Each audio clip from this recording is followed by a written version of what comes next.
Well, for many of us, Thanksgiving is about spending time with friends and family and stuffing our faces. But many others are lucky to eat it all on this long weekend. So the Good Shepherd here on Queen Street East, well, more than 1,300 people walk through those doors today just to get a hot meal. Tonight, we will be taking a look at poverty in Toronto through the eyes of one man who is living it right now. We're also going to find out what Toronto's top mayoral candidates plan to do about it.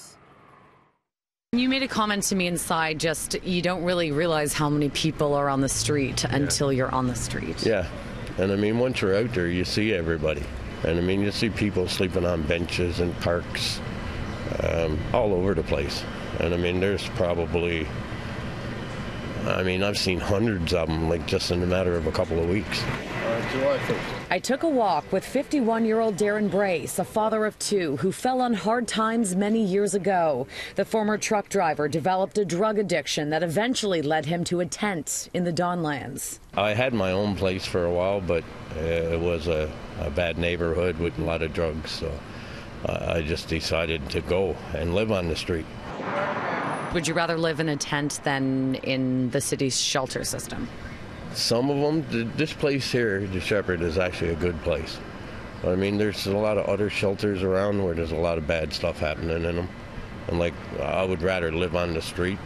Darren entered the drug program here at the Good Shepherd Center just 3 months ago and has so far stayed sober. But as he slowly picks up the pieces of his life, he worries about what will happen next. Is there a lack of services? Is it hard to find affordable housing? Yeah, that's a big thing right now, is affordable housing. The wait list for Toronto public housing is years long. Even a spot at a sober living center could take many months, if not longer. If you could talk to the mayor of Toronto, what would you say? I don't know. I'd say if you could, build more shelters for people. Because, I mean, that's one thing they need out there now, that and affordable housing. Because that's a big difference. That's why there's a lot of people on the street these days. As Toronto's top mayoral candidates spent the afternoon serving food to the homeless, we asked them about Darren's concerns and what they plan to do about poverty in our city.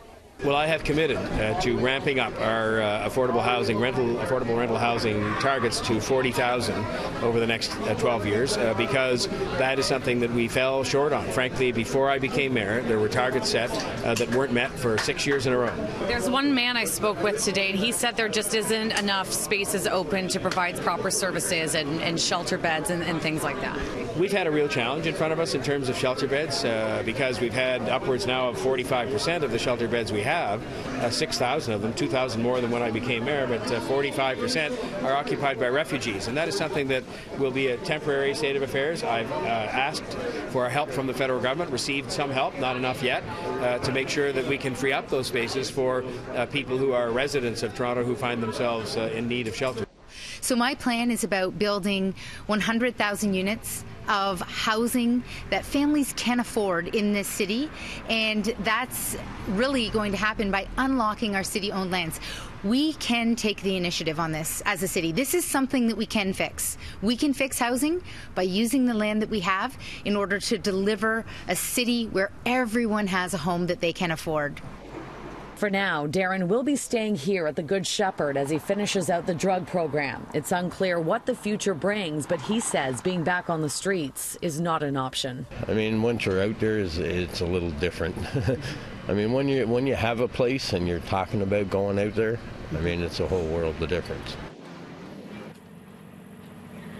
Now, here are some stats that will put Toronto's poverty problem into perspective. So the Daily Bread Food Bank recently reported just under 1 million client visits over a one-year span. And in the last 3 months, 52% of those clients were forced to give up a meal to pay for something else, such as rent.